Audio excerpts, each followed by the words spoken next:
Good morning my dear student. बेटा अब आज हम चैप्टर नंबर 14 बायोमोलिक्यूल पढ़ने जा रहे हैं।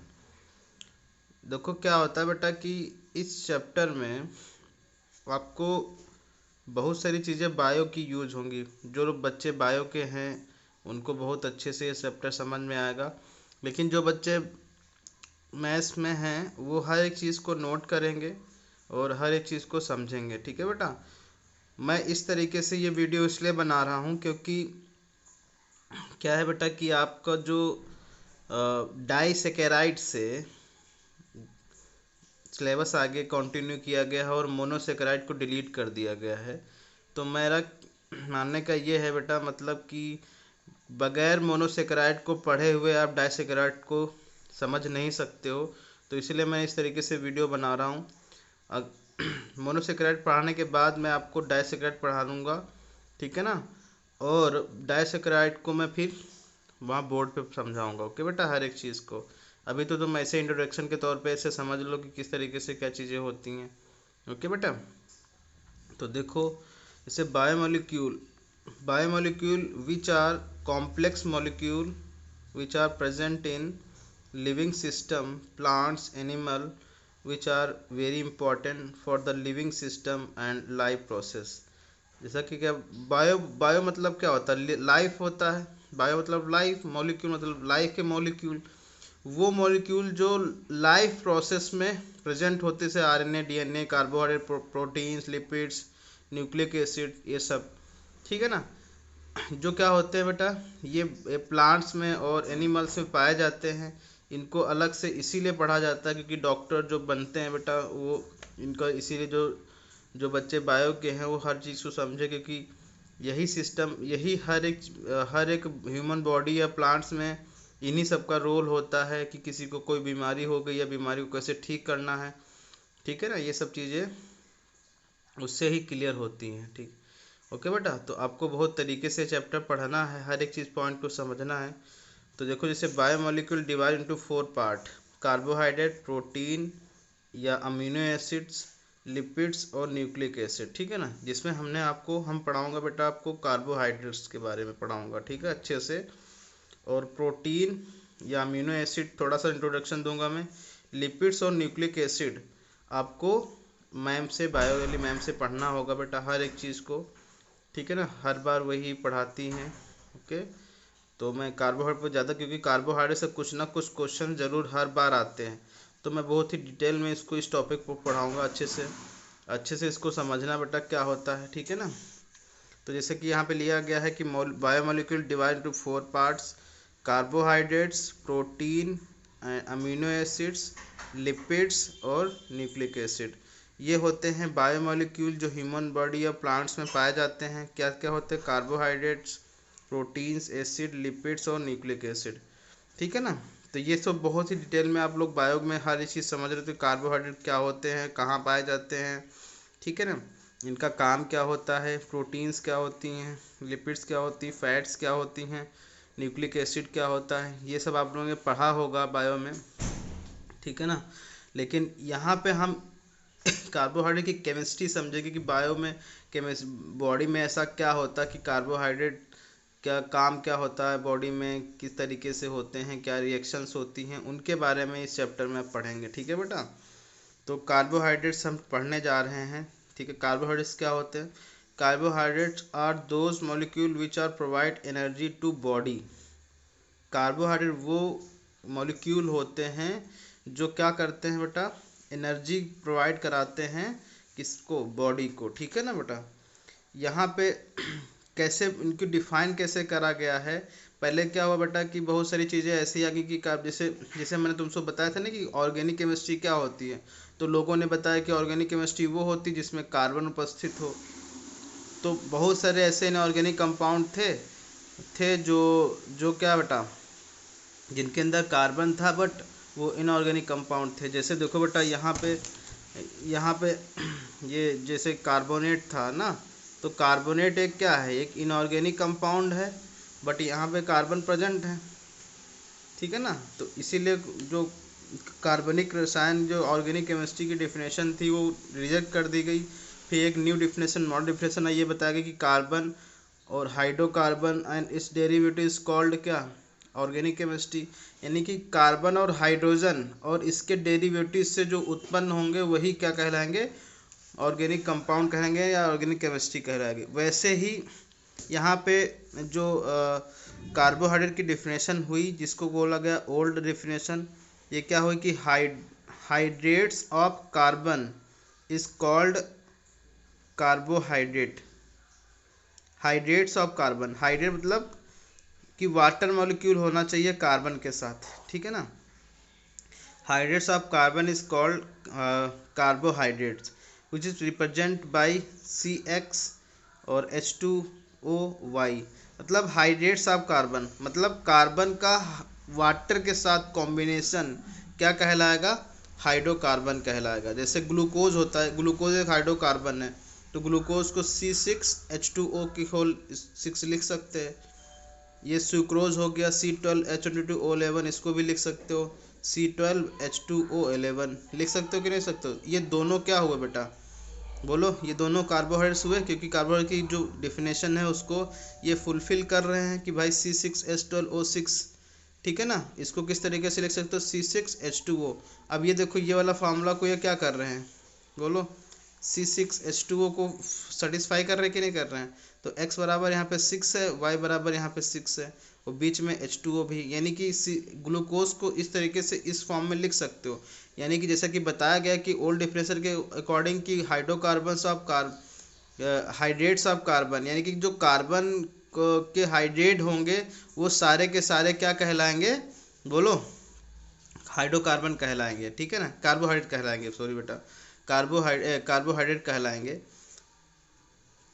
ठीक है ना। तो यहाँ पे देखो कार्बन और हाइड्रेट होना चाहिए कि ये वाला फार्मूला है वही सेटिस्फाई होना चाहिए अकॉर्डिंग टू ओल्ड डेफिनेशन।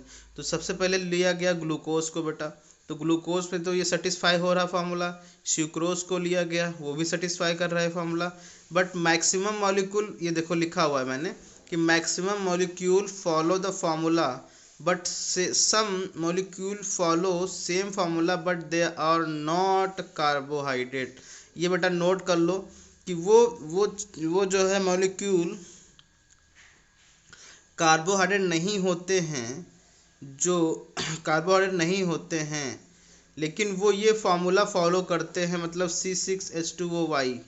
जैसे यहाँ पे भी दिखाया गया, देखो बेटा ये क्या ग्लूकोज होता है, ये देखो ये फॉलो हो रहा है, ये भी फ्रक्टोज भी फॉलो हो रहा है, कार्बोहाइड्रेट है। लेकिन यहाँ पे आ जाओ इधर, ये देखो सुक्रोज भी फॉलो कर रहा है और माल्टोज भी फॉलो कर रहा है, माल्टोज सुक्रोज C6H12O6, ये भी C12H22O11 ये भी फॉलो कर रहा है। बट ये देखो फॉर्मल्डिहाइड एंड एसिटिक एसिड, ये भी फॉलो कर रहे हैं फार्मूला। देखो फॉर्मल्डिहाइड का फार्मूला क्या है, देखो बेटा HCHO है तो CH2O, देखो फॉलो हो रहा कि नहीं, इसको देखो CH2O, देखो H और 2 हाइड्रोजन है, 1 ऑक्सीजन है, फॉलो हो रहा कि नहीं हो रहा। यहाँ भी देखो बेटा एसिटिक एसिड भी फॉलो कर रहा। तो ये क्या है बेटा, कार्बोहाइड्रेट नहीं, लेकिन ये फॉलो कर रहे हैं फार्मूले, देखो कर रहे हैं कि नहीं कर रहे हैं। तो आपको इस चीज़ को ध्यान रखना है कि कौन सा चीज़ें फॉलो हो रही, कौन सी नहीं फॉलो हो रही हैं, ये चीज़ देखना है। तब एक नई डिफिनेशन आ गई, क्या बेटा, देखो क्या नई डिफिनेशन आई, क्या है कि according to this definition the molecule of polyhydroxy of aldehyde and ketone. मतलब हम हाइड्रोकार्बन उन्हीं को कहेंगे जो क्या हों, पॉलीहाइड्रोक्सी, मतलब एक से अधिक उनके पास अल्कोहल ग्रुप होना चाहिए, ऑफ एल्डिहाइड एंड कीटोन, और एल्डिहाइड और कीटोन के साथ होना चाहिए, एल्डिहाइड कीटोन होना चाहिए, और क्या होना चाहिए, पॉलीहाइड्रोक्सी होना चाहिए, मतलब एक से अधिक अल्कोहल होना चाहिए, polyhydroxy of aldehyde and ketone, मतलब एल्डिहाइड और कीटोन के साथ एक से अधिक अल्कोहल ग्रुप होने चाहिए। बात समझ रहे हो। जैसे यहाँ पे देखो ये देखो ये एल्डिहाइड है बेटा, और ये देखो ये 2 अल्कोहल आ गए, पॉलीहाइड्रोक्सी, एक से अधिक अल्कोहल ग्रुप होना चाहिए, उसी को हम क्या कहेंगे बेटा, बोलो, उसी को हम कार्बोहाइड्रेट कहेंगे, बोलो, ठीक है ना बेटा। जैसे यहाँ पे हम बात करें ग्लूकोज की बात करें तो C6H12O6 होता है ना, बोलो, तो यहाँ पे सी कितने हो गए, सी एच ओ मान लो, ये हो गया सी एच टू, नहीं सी एच ओ एच, यहाँ भी C H O H, C H O H, C H O H, C H two O H, कितने हो गए, 1 2 3 4 5 6। हाइड्रोजन कितने हो गए, 1 2 3 4 5 5 2 7 8 9 10 11 12, ठीक है ना, 12 हो गए। ऑक्सीजन कितने हो गए, 1 2 3 4 5 6 हो गए सर, सारी चीज़ें हो गई बेटा, बोलो। तो इस तरीके से देखो पॉलीहाइड्रोक्सी है कि नहीं, इतने सारे हाइड्रोक्सी ग्रुप लगे हुए हैं। तो ये से ग्लूकोज हुआ कि नहीं हुआ बेटा, बोलो। तो ये देखो ग्लूकोज, अब एल्डिहाइड है विथ पॉलीहाइड्रोक्सी, है कि नहीं है। उसी तरीके से यहाँ पे देखो बेटा डेफिनेशन में भी बताया गया है क्या, कि new definition according to this definition the molecule of polyhydroxy of aldehyde and ketone, polyhydroxy होना चाहिए एल्डिहाइड और कीटोन का, उसी को हम क्या बोलेंगे बेटा, बोलो, हम कार्बोहाइड्रेट बोलेंगे। The molecule contain minimum 1 chiral centre, chiral centre समझ रहे हो, उसके चारों तरफ डिफरेंट ग्रुप होने चाहिए। ये न्यू डेफिनेशन के अकॉर्डिंग है। पहली डेफिनेशन पहले के अकॉर्डिंग क्या होना चाहिए, कि पॉलीहाइड्रोक्सी होना चाहिए, बोलो बेटा, पॉलीहाइड्रोक्सी होना चाहिए। पहली डेफिनेशन तो क्या है, कि पॉलीहाइड्रोक्सी होना चाहिए with aldehyde and ketone functional group. दूसरा क्या है, the molecule contain minimum 1 chiral centre, और कम से कम वो मॉलिक्यूल 1 कायरल सेंटर रखना चाहिए, तभी उसको क्या बोलोगे, बोलो, बोलो क्या बोलोगे, कार्बोहाइड्रेट बोलोगे। और दूसरी क्या है, the molecule which are optically active, और वो मॉलिक्यूल ऑप्टिकली एक्टिव होना चाहिए। The molecule which are hydrolysis to produce polyhydroxy और एल्डिहाइड एंड कीटोन, अगर हम उस मॉलिक्यूल का क्या करा दे बेटा, बोलो, उस मॉलिक्यूल का हम अगर हाइड्रोलिसिस करा दे, मतलब वाटर से रिएक्शन करा दे, तो वो प्रोड्यूस करे क्या, polyhydroxy of aldehyde and ketone, मतलब एल्डिहाइड और कीटोन के पॉलीहाइड्रोक्सी, मतलब एक से अधिक एल्कोहल रखे, उसी को क्या बोला जाएगा, कार्बोहाइड्रेट बोला जाएगा। जैसे ये देखो बेटा, मैं सबसे छोटा, the smallest carbohydrate is D glyceraldehyde, D glyceraldehyde बोलते हैं इसको, डी ग्लिसरल्डिहाइड। डी और एल अभी बताएंगे क्या होता है। ये देखो बेटा, इसके पास CHO है और एक से अधिक एल्कोहल है, इसके पास कार्बन सेंटर, काले सेंटर है, और ये ऑप्टिकली एक्टिव भी है। ओके बेटा, ये देखो, अब ये देखो, ये एग्जांपल दे रखा है ना बेटा, इसमें देखो काले सेंटर तो है, बट क्या, पॉलीहाइड्रोक्सी नहीं है, मतलब एक से अधिक एल्कोहल नहीं है, एल्डिहाइड भी है, तो ये इसको क्या बोला जाएगा बेटा, ये तुम्हारा क्या, ये तुम्हारा कार्बोहाइड्रेट नहीं है। ओके, ये देखो, ये कीटोन फंक्शनल ग्रुप आ गया, एक से अधिक एल्कोहल है, ठीक है ना। तो ये क्या है, 1,3 डाई हाइड्रोक्सी प्रोपेल्डिहाइड, लेकिन इसके पास कायरल सेंटर नहीं है। एक ऐसा यही है 1,3 डाई हाइड्रोक्सी प्रोपेनॉन, एक ऐसा हाइड्रोकार्बन है जिसके पास कायरल सेंटर नहीं, लेकिन ये हाइड्रोकार्बन है। तो आपको याद रखना है इसको, कि भाई ये एक ऐसा जो है हाइड्रोकार्बन है जिसके पास कायरल सेंटर नहीं है। ओके बेटा, लेकिन ये हाइड्रोकार्बन में गिना जाता है। ओके, आ जाओ, अब आगे चलते हैं बेटा, मेन पॉइंट्स ऑफ कार्बोहाइड्रेट, ठीक है ना। मेन पॉइंट्स क्या हैं, main points of carbohydrate, carbohydrates are क्या लिखा है, बायोपॉलीमर्स, हाँ, कार्बोहाइड्रेट्स आर बायोपॉलीमर्स। पॉलीमर तो जानते ही बेटा, जिसके पास एक से अधिक यूनिट हों, मतलब जिसके पास बहुत सारा यूनिट्स हों, एक ही मॉलिक्यूल या डिफरेंट मॉलिक्यूल्स के जुड़ जुड़ के पॉलीमर बनाते हैं। बायो मतलब कि वो, बायो मतलब समझ गए ना, कि वो मॉलिक्यूल जो आपस में जुड़ के बायोपॉलीमर बनाते हैं, मतलब लिविंग सिस्टम। जैसे RNA DNA क्या है, प्रोटीन्स का ही तो होता है बेटा, उसके अंदर जो है बहुत सारे अमीनो एसिड एक साथ ही कनेक्ट होके बायोपॉलीमर्स बनाते हैं ऑफ पॉलीहाइड्रोक्सी एल्डिहाइड और पॉलीहाइड्रोक्सी कीटोन। यानी कि जो जैसे ग्लूकोज है, सुक्रोज है, फ्रक्टोज है। जैसे आपको पता है सुक्रोज क्या है, ग्लूकोज का ही मिक्सचर, ग्लूकोज का ही पॉलीहाइड्रोक्सी है, प्रोटीन्स है, ठीक है ना, माल्टोस है। तो ये सब क्या है, एक दूसरे चैन चलती चली आ रही हैं। मतलब एक छोटी यूनिट ग्लूकोज की होगी या फ्रक्टोज की होगी, एक दूसरे से कनेक्ट होते चली आ रही है। अभी बताऊंगा मैं किस तरीके से कनेक्ट होती हैं। तो मेन पॉइंट है कार्बोहाइड्रेट की क्या, कि कार्बोहाइड्रेट्स आर बायोपॉलीमर, पॉलीमर तो आप लोग जानते ही होंगे, ऑफ पॉलीहाइड्रोक्सी एंड एल्डिहाइड और polyhydroxy ketone. Monomeric polyhydroxy aldehyde और ketone can also exist in hemi acetal and acetal form in the cyclic structure.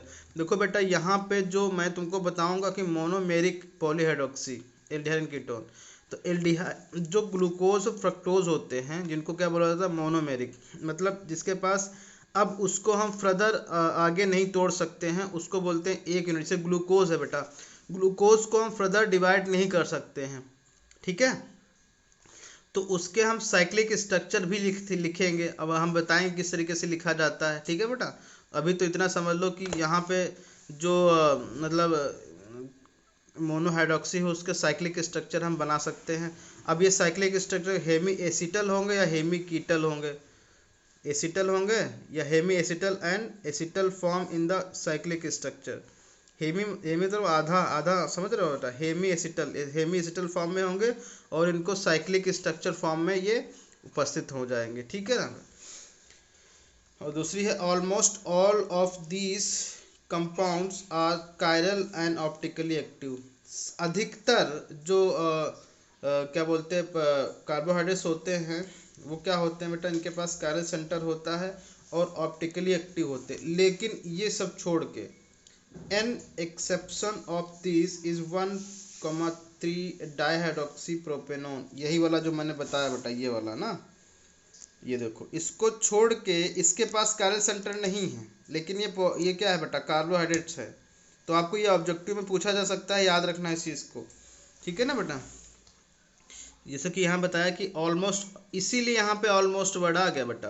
केवल एक ही चीज़ ऐसी थी जिसके पास कायरल सेंटर नहीं है, लेकिन ये हाइड्रोकार्बन है, क्योंकि ये डिफिनेशन में आ रहा है ना बेटा कि कम से कम एक कायरल सेंटर होना चाहिए, ऑप्टिकली एक्टिव होना चाहिए और हाइड्रोलिसिस करने पे प्रोड्यूस हो रहा चाहिए। ये सारी जो है ये कंपाउंड सारी चीज़ें सिचुएशन फॉलो करता है, बट इसके पास कायरल सेंटर नहीं है, ठीक है ना। तो इसको छोड़ के सारे सारे जो कंपाउंड जिनके पास ये सारी कंडीशंस होती हैं वो क्या कहलाते हैं बेटा, बोलो, वो हाइड्रोकार्बन कहलाते हैं।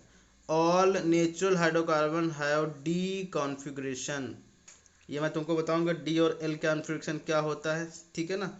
ऑल नेचुरल मतलब जो हम, जैसे बायो में जो होता है, बायोमोलिक्यूल जो होते हैं उस जो लिविंग सिस्टम में प्रेजेंट, जैसे कार्बन, ग्लूकोज, फ्रक्टोज, माल्टोज, ये सब चीज़ें जो है कैसी किस कॉन्फ़िगरेशन में होती हैं, डी कॉन्फ़िगरेशन में होती हैं, एल में नहीं होती। डी और एल कॉन्फ़िगरेशन दो टाइप के कॉन्फ़िगरेशन होते हैं बेटा, ठीक है ना। तो जो नेचुरल पॉलीमर होगा, नेचुरल जो कार्बोहाइड्रेट होगा बेटा, वो डी कॉन्फ़िगरेशन का होगा, एल का नहीं होगा, याद रखना इस चीज़ को।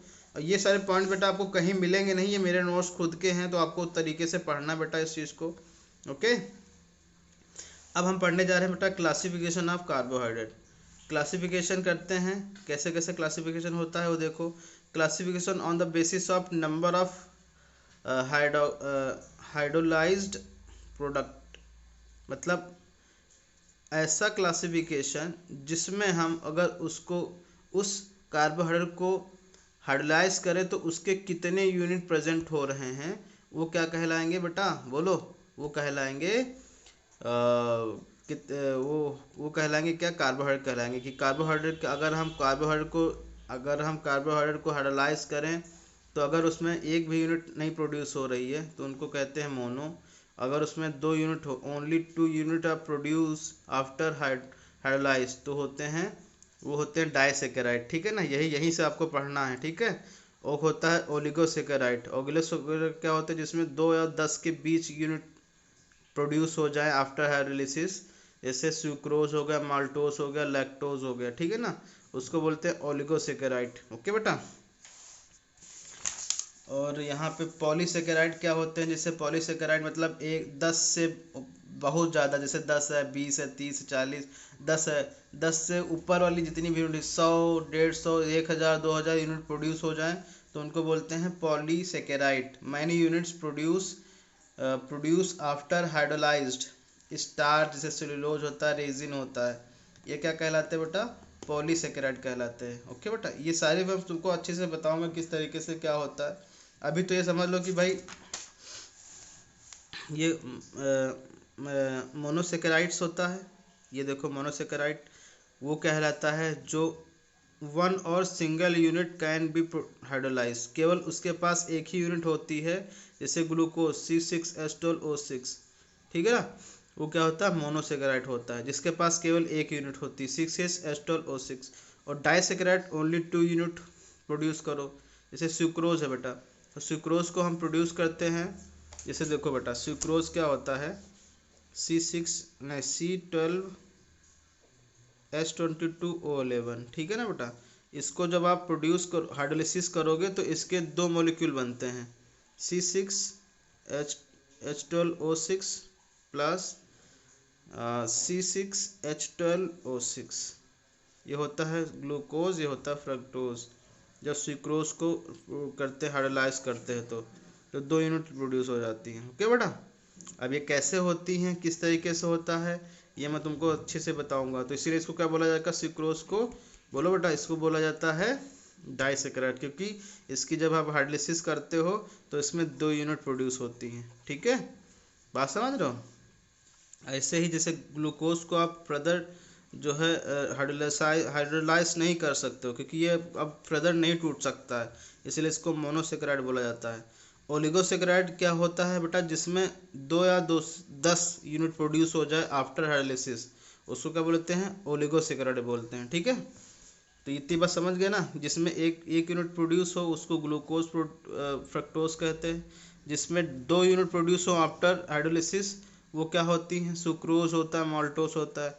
और ओलिगोसेकेराइड क्या होता है, जिसमें 2 या 10 के बीच यूनिट प्रोड्यूस हो जाए आफ्टर हाइड्रोलिसिस, वो होता है सुक्रोज, जिससे माल्टोस, लैक्टोस, ये सारी चीज़ें पढ़ेंगे अपन लोग। ठीक है, पॉलीसेकेराइड क्या होती हैं, पॉलीसेकेराइड मतलब जो many units produce after hydrolyse, बहुत सारी यूनिट प्रोड्यूस हो जाए, जैसे स्टार्च, सेलुलोज, रेजिन, ये क्या होते हैं बेटा, पॉलीसेकेराइड्स होते हैं। समझ आएगी बात। ठीक है, अब classification on the basis of functional group. Functional group के अकॉर्डिंग हम जो है इसको ग्लूकोज को हम क्लासीफाई करेंगे।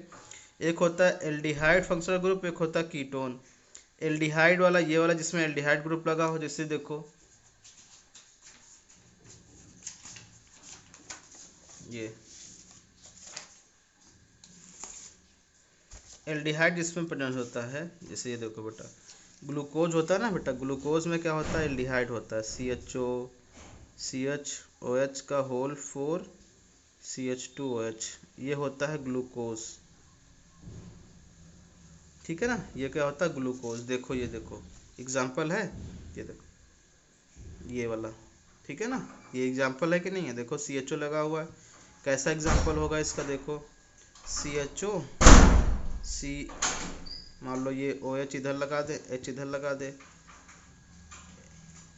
H इधर लगा दे, OH इधर लगा दे, 4 है ना, तो 4 बार लिखोगे इसको, OH इधर लगा दे, H इधर लगा दे, OH इधर लगा दे, H इधर लगा दे, CH2OH, 4 बार हो गई ना OH, 1 2 3 4। ये देखो हो गया, ये देखो बेटा। ठीक, तो ये ग्लूकोज है क्योंकि यहाँ पे एल्डिहाइड है। ओके, और यहाँ पे अगर कीटोन हो जाता है, ये देखो बेटा ये, तो इसको बोलते हैं फ्रक्टोज, कीटोन को फ्रक्टोज बोलते हैं। ये देखो फ्रक्टोज है, और ये एल्डिहाइड वाले को क्या कहते हैं, ग्लूकोज कहते हैं। तो जिसमें कीटोन ग्रुप लगा होगा, फार्मूला सेम सब में होगा C6H12O6, फार्मूला दोनों में सेम है, बट फंक्शनल ग्रुप एक में एल्डिहाइड है, एक में कीटोन है।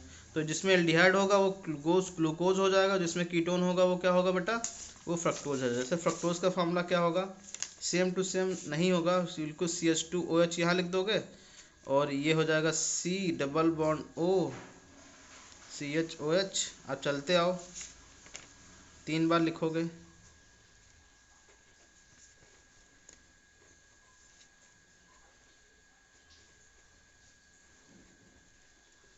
ये है फ्रक्टोज, 1 2 3 4 5 6। ठीक है ना, फ्रक्टोज का इसका भी C6H12O6 है, और इसका भी C6H12O6 है।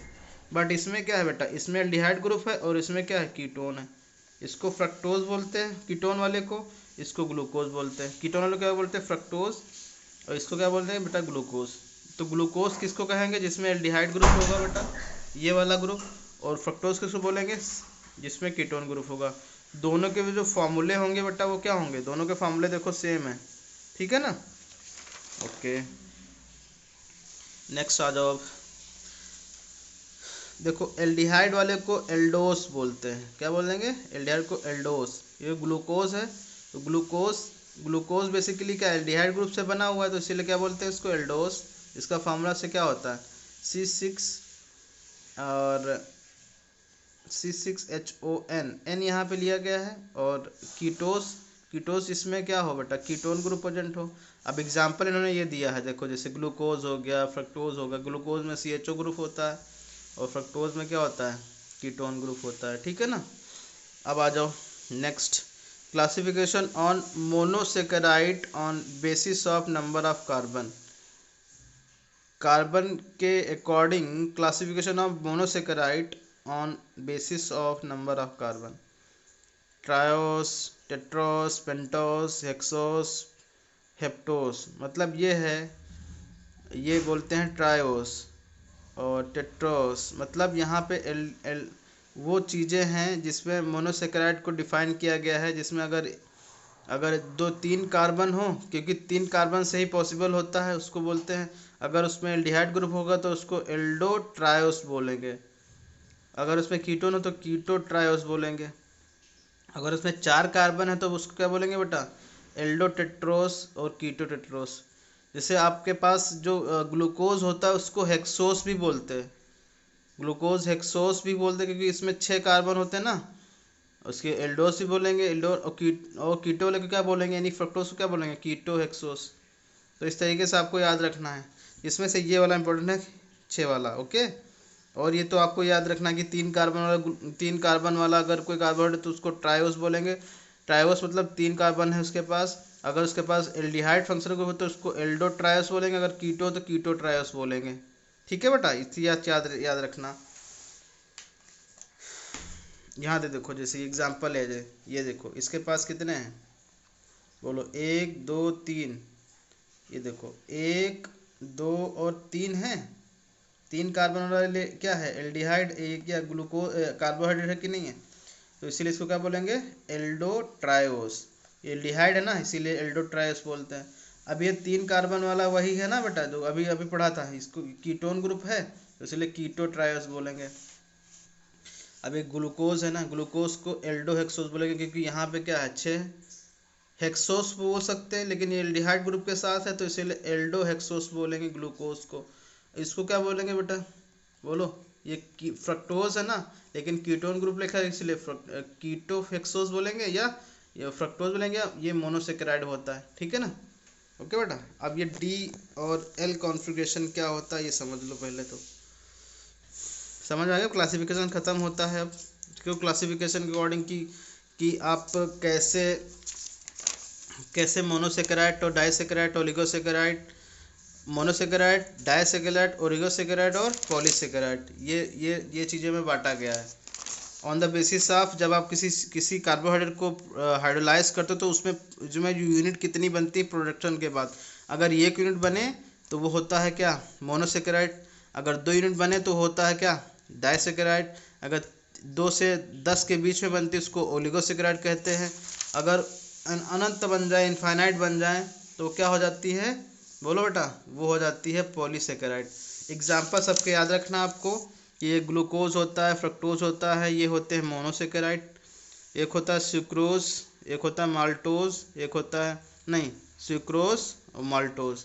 ये क्या होता है बेटा? बोलो। डाइसेकेराइड। और ओलिगोसेकेराइड में सुक्रोज भी आता है, दोनों में आता है, देख रहे हो? ये कि दो यूनिट बता रहे हैं यहाँ पे, 2 यूनिट हो तो डाइसेकेराइड भी इसमें कंसिडर, ओलिगोसेकेराइड में कंसिडर कर लेते हैं, ओके। तो ये और पॉलीसेकेराइड तो आप समझ ही रहे हो कि एक से अधिक जो चीज़ें प्रोड्यूस हो जाए तो समझ जाओ क्या होगा बेटा? वो पॉलीसेकेराइड होगा। फिर इन्होंने बताया कि फंक्शनल ग्रुप के अकॉर्डिंग क्लासिफिकेशन करेंगे। फंक्शनल ग्रुप के अकॉर्डिंग जो है, अगर कोई एल्डिहाइड ग्रुप रखता हो तो उसको एल्डोस बोलेंगे, अगर कोई कीटोन ग्रुप रखता है तो उसको कीटोस बोलेंगे, ठीक है ना? जैसे फ्रक्टोज क्या है, तो ग्लूकोज क्या है बेटा, ग्लूकोज एल्डोस है ना, और कीटोन क्या है, कीटोज है। अब यहाँ पे मोनोसेकेराइड के बारे में बताया गया है कि 3 कार्बन से स्टार्ट करो, 3 4 5 6 7 8, तो उनको 3 कार्बन को ट्रायोस बोलेंगे, 4 कार्बन टेट्रास बोलेंगे, 5 कार्बन पेंटोस बोलेंगे, 6 कार्बन हेक्सोस बोलेंगे। हेक्सोस वाला ज़्यादा इंपॉर्टेंट क्योंकि यही बार बार आपसे पूछा जाएगा। ओके बेटा, कुछ एग्जाम्पल मैंने आपको बता रखे थे। इसे 3 कार्बन वाले थे एल्डो ट्रायोस बोलते हैं क्योंकि इसके पास 3 कार्बन है विद एल्डिहाइड ग्रुप, तो उसके लिए एल्डो एल्डो ट्रायोस बोलते हैं। ओके, ये क्या होता है, डी कीटो ट्रायोस होता है, इसीलिए इसको क्या बोलते हैं, कीटो ट्रायोस बोलते हैं। ठीक है ना। ग्लूकोज के बारे में पूरी देखो डेफिनेशन मैं बता चुका हूँ। देखो 1 मिनट देख लो, अच्छे से देख लो ग्लूकोज को। डी वाला ग्लूकोज किस तरीके से लिखा जाता है, देखो पहले CHO लिखोगे, फिर OH उसके CHO के बाएं तरफ, दाएं तरफ, और इधर H। फिर आपको क्या करना है, दाएं बाएं चलते आना है, यानी कि OH को पहले तो दाएं तरफ लिखोगे, फिर OH को बाएं तरफ, फिर दाएं तरफ, फिर दाएं तरफ, फिर यहाँ पे दाएं तरफ, यानी कि तीनों की लाइन में होंगे, H बस आ जाएगा बीच में। ओके ओके बेटा। अब इसमें देखो, ये देखो CH2OH, ये तो कर लोगे बस। अब दाएं, फिर बाएं, फिर दाएं, फिर दाएं, ठीक है ना। ऐसे आपको देखना है कि कैसे आपको इसका स्ट्रक्चर याद करना है। याद करोगे तो आसानी रहेगी हर एक चीज़ समझने को। अब अगर DL कॉन्फ़िगरेशन, तो DL कॉन्फ़िगरेशन क्या होता है ये समझ जाओ बेटा। पहले तो क्या होता है DL कॉन्फ़िगरेशन बेटा। DL कॉन्फ़िगरेशन क्या होता है, DL assign only for carbohydrate and amino acid. ये हर एक चीज़ के लिए असाइन नहीं किया जाता। किसके लिए किया जाता है बेटा, बोलो, अमीनो एसिड के लिए किया जाता है। उसको क्या बोलते हैं, DL कॉन्फ़िगरेशन बोलते हैं। DL और स्मॉल dl और बोथ आर डिफरेंट थिंग। जैसे मैंने आपको बेटा D और L बताया था, कहाँ पे बताओ, मैंने आपको ऑप्टिकल आइसोमेरिज्म बताया था, डेक्स्ट्रो रोटेटरी और लीवो रोटेटरी बताया था, याद आ रहा कुछ। ये और ये चीज़ डिफरेंट है, याद रखना। ये अलग चीज़ है और ये अलग चीज़ है। ये केवल किसके लिए यूज़ करा जाएगा, ये कार्बोहाइड्रेट और अमीनो एसिड्स के लिए यूज़ किया जाएगा, जबकि ये सब हर एक चीज़ के लिए यूज़ कर सकते हो जिसमें ऑप्टिकल आइसोमेरिज्म फाउंड होगी उसके लिए। ठीक है बेटा, बात समझ रहे हो।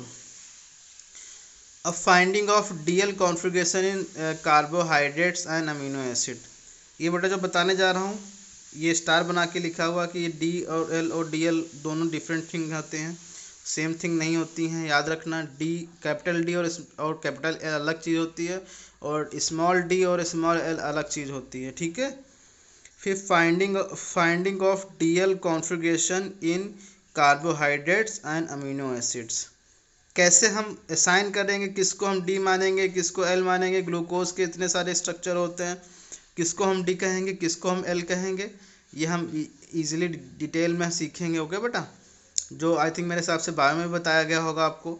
The first priority group must be lie on the top most position of vertical line. Vertical line समझ रहे हो, ये वाली लाइन है, ऐसे ये लाइन हो, ये वाली लाइन, ठीक है ना बेटा। ये जो सीधी रेखा है उसके ऊपरी भाग पे द फर्स्ट प्रायोरिटी ग्रुप, जिसके जो हम प्रायोरिटी वाला रूल पढ़ा था ना बेटा, बताओ कहाँ पढ़ा था, GOC में पढ़ा था।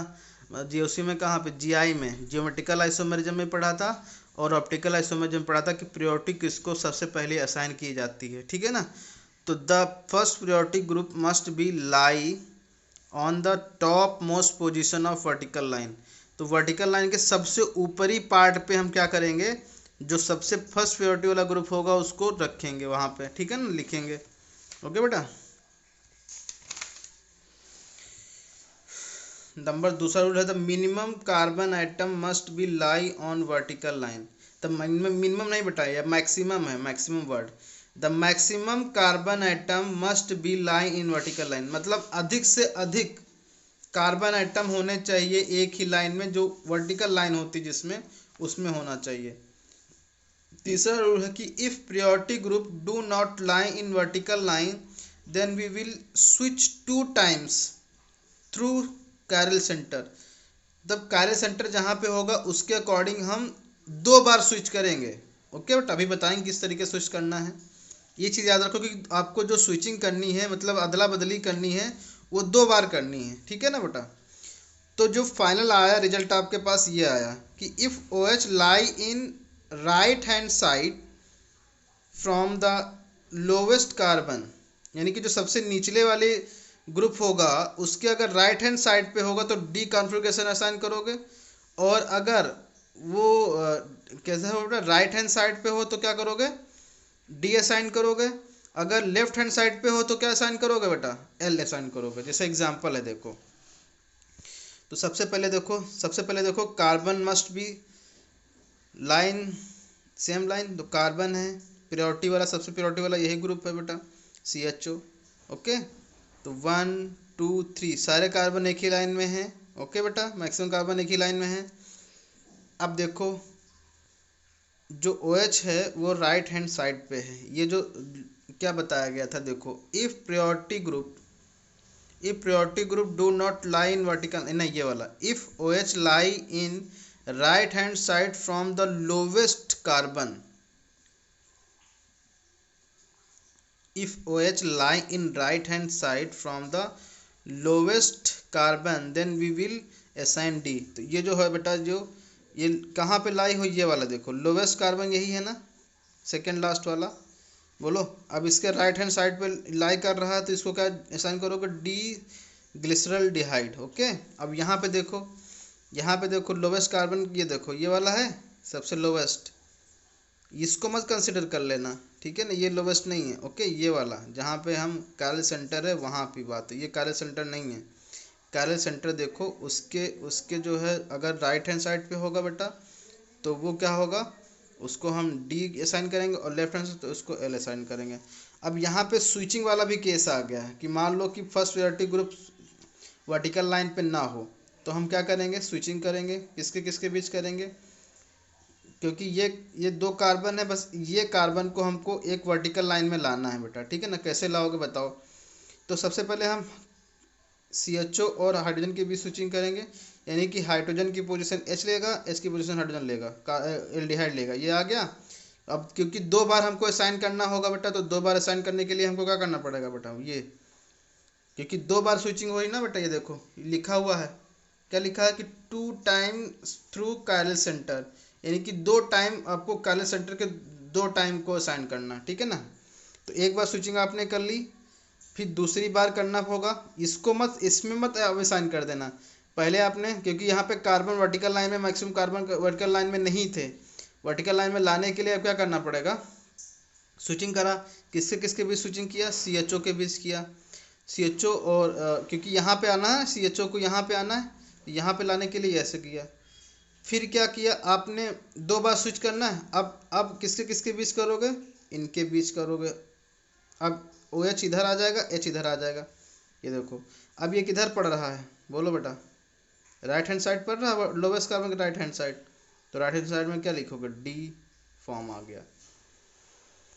सिमिलरली देखो ये आ गया, इसमें देखो ये क्या है, ये CHO है, इसके क्योंकि मैक्सिमम होना चाहिए, मैक्सिमम लाइन होना चाहिए ना बेटा, ये OH अब नीचे आ गया, क्योंकि वर्टिकल लाइन पे मैक्सिमम कार्बन होना चाहिए। ये देखो कार्बन इधर है, एक कार्बन इधर है, तो हम पहले इसके बीच स्विचिंग कर रहे हैं। स्विचिंग OH इधर आएगा, CHO आ गया। अब 2 बार स्विचिंग करना ना, तो CHO यहाँ आ जाएगा, OH इधर आ जाएगा। देखो 2 बार स्विचिंग हो गया। अब ये देखो क्या होगा, राइट हैंड साइड में DA फॉर्म बन गया, ठीक है ना। अब ग्लूकोज का देखो बेटा, ग्लूकोज में आपको समझ में आ जाएगा। जैसे देखो हमने क्या किया, देखो बेटा यहाँ पे अच्छे से देखना तभी समझ में आ गया आपको। देखो CHO है, ये ग्लूकोज का स्ट्रक्चर है। मैंने जो सबसे नीचे वाला CHO होता था, ये देखो ये वाला ठीक है ना, मैंने यहाँ पे लगा दिया है। ये CHO जो है यहाँ पे लगा दिया। तो रूल के अकॉर्डिंग सारे जो कार्बन होने चाहिए वो एक ही लाइन में आने चाहिए, वर्टिकल लाइन में।